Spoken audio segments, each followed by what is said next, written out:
papunta uli kami sa Costco. May palube.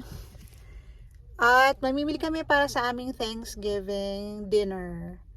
Okay, so see you later. Ayan po, kain po tayo. Pizza. Kain muna po. Bago mag-ikot.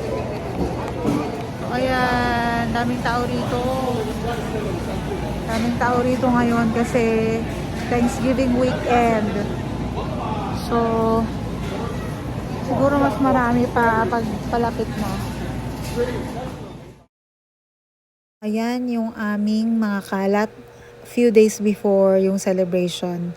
So, actually nag-celebrate kami on Black Friday na kasi may pasok ako ng Thanksgiving Day which is the 23rd. So, 24th na kami nag-celebrate. So, ganyan yung setup namin. At yan, happy kaming mag-ina kasi kahit papano na gawa namin tong ganitong setup kahit buffet style naman siya. So, feeling lang namin magpa-fine dining kami pero hindi naman talaga. At masaya kami na first time namin na may bisita kami on a Thanksgiving Day. And this is our second Thanksgiving here in the US. Ang aming mga bisita ay may mga food preferences. Yung isang couple, sila ay pescatarian. So, meron kaming fish at saka shrimp. Yung isang couple naman ay Seventh-day Adventist. So, meron kaming, pwede sila sa lahat except pork. So, ayan. Wala kaming pork na prepare for today. Or for this day, I should say. So, ayan yung pinaka-buffet area namin. So, simple lang, konti lang kasi 8 lang naman kami. At naging masaya naman sila sa aming handa.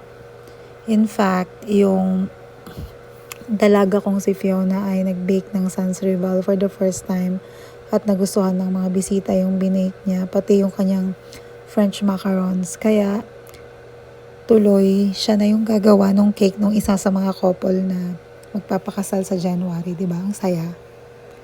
So I'm so proud of my daughter dahil doon. So ayan, naging happy naman kami. Actually, hating gabi na nga natapos yung mga kwentuhan namin, ang ingay namin, buti hindi kami nireklamo ng kapitbahay. Ang plan sana is magvi-video okay, pero mas na happy kami na magkwentuhan lang. At ayun, nag-enjoy naman yung aming mga bisita. So, eto, till next Thanksgiving ulit, salamat sa Diyos sa lahat ng mga biyaya. Kahit ang hirap ng buhay dito sa Amerika ay patuloy niya kaming binibiyayaan at nagpapasalamat po talaga kami. At sana ay mas prosperous pa yung mga susunod na taon para sa amin at para sa lahat ng mga nanonood dito sa channel namin. Maraming salamat po sa inyong suporta. Sana po please like and subscribe at meron pa po akong Facebook page at meron din akong Rumble.